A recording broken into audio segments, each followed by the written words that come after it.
السلام عليكم ورحمة الله وبركاته. الحمد لله الذي نحمده ونستعينه ونستغفره ونؤمن به ونتوكل عليه أما بعد. அன்பிற்குரிய அல்லாஹ்வின் நல்லடியார்களே, அன்பு சகோதரர்களே, நாம் தொடர்ச்சியாக பார்த்து வரக்கூடிய துஆக்களினுடைய திக்ருகளினுடைய தொகுப்பில் இன்று நாம் பார்க்க இருக்கின்ற விடயம் என்னவென்றால், தஹஜ்ஜுடைய நேரத்தில் இந்த துஆவை ஓதுவோம். இந்த துஆவை ஓதுவதன் மூலமாக அல்லாஹ் ஜல்ல சுப்ஹானஹு வ தஆலா நம்முடைய அனைத்து காரியங்களையும் அல்லாஹ் சீராக்குகின்றான். எல்லா விதமான நட்பாக்கியங்களையும் கொண்டு வந்து சேர்க்கக்கூடிய அற்புதமான ஒரு துஆவை தான் நாம் இன்றைய வீடியோவில் பார்க்க இருக்கின்றோம். அன்பார்ந்தவர்களே, அல்லாஹ்வின் நல்லடியார்களே, அதிகமானோர் நம்முடைய சேனலை சப்ஸ்கிரைப் செய்யாமல் பார்த்து கொண்டிருக்கின்றீர்கள். நீங்கள் சப்ஸ்கிரைப் செய்து லைக் இடுவதன் மூலமாக நமது சேனலில் உள்ள வீடியோக்கள் இன்னும் பல சகோதரர்களுக்கு கொண்டு போய் சேர்க்கப்படும். அவர்கள் அதனை பார்த்து பயனடைந்தால் அதற்குரிய கூலியை அல்லாஹ் உங்களுக்கும் வழங்குவான். அன்பார்ந்தவர்களே, அல்லாஹ்வின் நல்லடியார்களே, தஹஜ்ஜுடைய நேரம் மிக முக்கியமான ஒரு நேரம். ரசூலுல்லாஹி ஸல்லல்லாஹு அலைஹி வஸல்லம் அவர்கள் கூறினார்கள், தஹஜ்ஜுடைய நேரத்தில் அல்லாஹ் முதலாவது வானிற்கு வருவதாகவும் அல்லாஹ் கூறுகின்றான், அதாவது என்னை அழைக்கக்கூடியவர்கள் யாரும் இல்லையா, என்னை அழைக்கக்கூடியவர்களுக்கு நான் பதில் வழங்க காத்து கொண்டிருக்கின்றேன். என்னிடம் உதவி தேடுபவர்கள் யாரும் இல்லையா, அவர்களுக்கு உதவி செய்ய நான் காத்து கொண்டிருக்கின்றேன். என்னிடம் ஆரோக்கியத்தை கேட்பவர்கள் யாரும் இல்லையா, அவர்களுக்கு ஆரோக்கியத்தை வழங்க நான் காத்து கொண்டிருக்கின்றேன் என்று அல்லாஹ் கூறுவதாக அல்லாஹ்வினுடைய தூதர் ஸல்லல்லாஹு அலைஹி வஸல்லம் அவர்கள் கூறினார்கள்.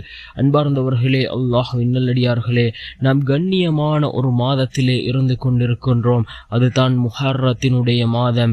இந்த முஹர்ரம் மாதத்தின் மிகச்சிறந்த ஒரு நாள் ஆஷூராவுடைய நாளை நாம் எதிர்நோக்கியுள்ளோம்.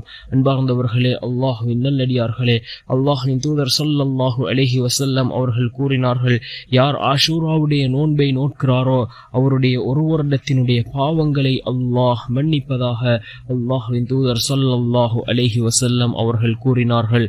அன்பார்ந்தவர்களே, அந்த நாளை நாம் எதிர்நோக்கியுள்ளோம். அதிகமாக துஆக்களை கேட்போம். துஆக்கள் ஏற்றுக்கொள்ளப்படக்கூடிய ஒரு நாள். அன்பார்ந்தவர்களே, தஹஜ்ஜுடைய நேரத்தில் நாம் இந்த துஆவை ஓதி நாம் அல்லாஹ்விடத்திலே பிரார்த்தனை செய்வோம். அல்லாஹும்ம இன்னி அஊது பிக மினல் அஜ்ஸி வல் கஸ்ல் வல் ஜுப்னி வல் புஹல் வல் ஹரமி வ அஸாபில் கப்ர்.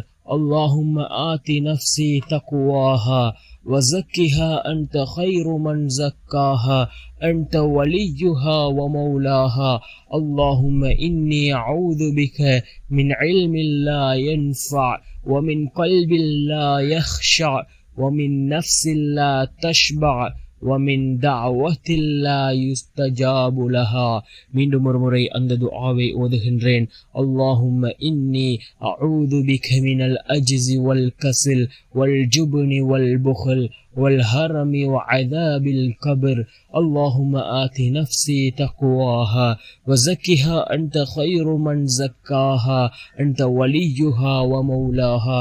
اللهم إني أعوذ بك من علم لا ينفع ومن قلب لا يخشع ومن نفس لا تشبع ومن دعوة لا يستجاب لها என்று வரக்கூடிய இந்த துஆவினுடைய பொருளை பாருங்கள். இறைவா, உன்னிடம் நான் இயலாமையிலிருந்தும் சோம்பலிலிருந்தும் கோழைத்தனத்திலிருந்தும் கருவித்தனத்திலிருந்தும் தள்ளாமையிலிருந்தும் மண்ணறையின் வேதனையிலிருந்தும் பாதுகாப்பு தேடுகின்றேன். இறைவா, எனது உள்ளத்தில் உன்னை பற்றிய அச்சத்தை ஏற்படுத்தி அதை தூய்மைப்படுத்துவாயாக. அதை தூய்மைப்படுத்துவோரில் நீயே சிறந்தவன், நீயே அதன் உரிமையாளன், அதன் காவலன். இறைவா, உன்னிடம் நான் பயனளிக்காத கல்வியிலிருந்தும் உன்னை அஞ்சாத உள்ளத்திலிருந்தும் திருப்தி அடையாத மனத்திலிருந்தும் ஏற்கப்படாத பிரார்த்தனைகளிலிருந்தும் பாதுகாப்பு கோருகிறேன் என்று பொருள்படக்கூடிய இந்த துஆவை ரசூலுல்லாஹி ஸல்லல்லாஹு அலைஹி வஸல்லம் அவர்கள் கூறியதாக ஸைத் பின் அர்கம் ரலியல்லாஹு அன்ஹு அவர்கள் அறிவிக்கின்ற ஹதீஸ் முஸ்லிம் என்கின்ற நபிமொழி தொகுப்பு நூலிலே 5266வது ஹதீஸாக இடம்பெற்றிருக்கின்றது.